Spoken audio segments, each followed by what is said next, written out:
Question 2.11.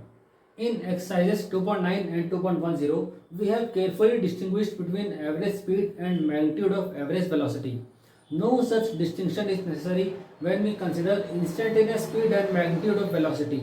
The instantaneous speed is always equal to the magnitude of instantaneous velocity. Why? ये एक again simple logical question है. No mathematics involve, no physics involve. Simple concept समझना है आपको इसमें कि ऐसा क्यों होता है.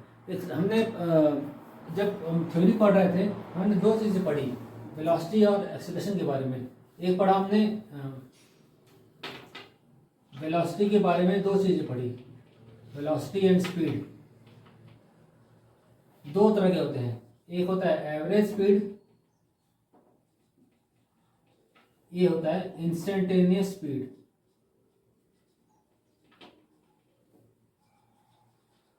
Similar instant velocity, sorry velocity, ये वेलोसिटी है.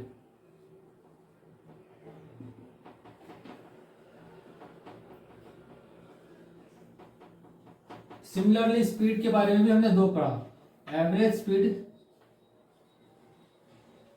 Instantaneous speed.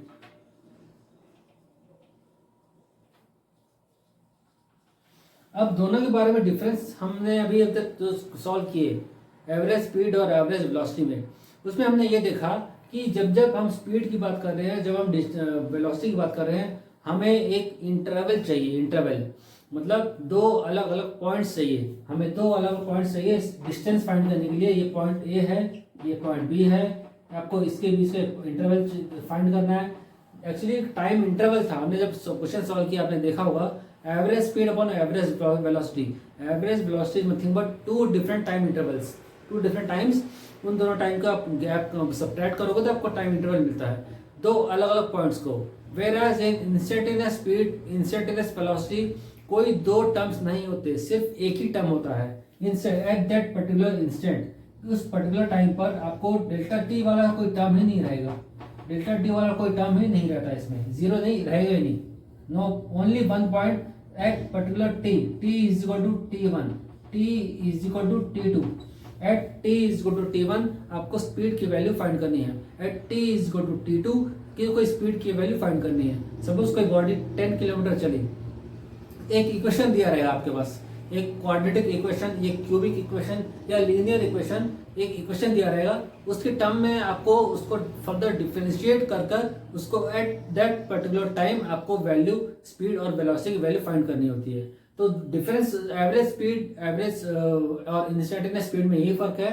एवरेज स्पीड में टाइम इंटरवल्स होता है, इंस्टेंटेनियस स्पीड पर at that instant of time, उस समय पर टाइम, उस time T is equal to T1 पर या at T is equal to T2 पर इंस्टेंटेनियस स्पीड की वैल्यू क्या होगी, ये हमको फाइंड करना है. हमने मैथमेटिकली हम बताऊं मैं, instantaneous velocity v is equal to होता है dx अपॉन dt, और इसका मैग्नीट्यूड जो बोल रहा है, स्पीड की मैग्नीट्यूड, ये और ये दोनों सेम है. जैसे क्वेश्चन में बोला भी गया है कि मैग्नीट्यूड, इंस्टेंटेनियस स्पीड का मैग्नीट्यूड और वेलोसिटी का मैग्नीट्यूड दोनों सेम है. क्वेश्चन में बोला भी गया है, बट आपको इसको डिफरेंशिएट करना रहेगा. एक इक्वेशन दिया रहेगा, x is equal to for example 3t square plus 2t plus 5.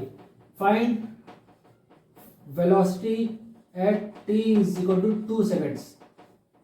ये क्वेश्चन दिया है, at t is equal to 2 second आपको फाइंड करना है. तो आपको एक बार डिफरेंशिएट करोगे इसको, v is equal to dx upon dt is equal to 6t plus 2 at t is equal to 2 second.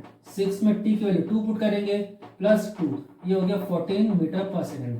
तो ऐसे एक इक्वेशन दिया रहेगा, आपको इसको डिफरेंशिएट करना होगा at that particular instant at t is equal to 2 पर आपको वेलोसिटी की वैल्यू फाइंड करनी है. ऐसे ये फर्क है दोनों में, इंस्टेंटेनियस वेलोसिटी और एवरेज वेलोसिटी में. ठीक है, नेक्स्ट क्वेश्चन.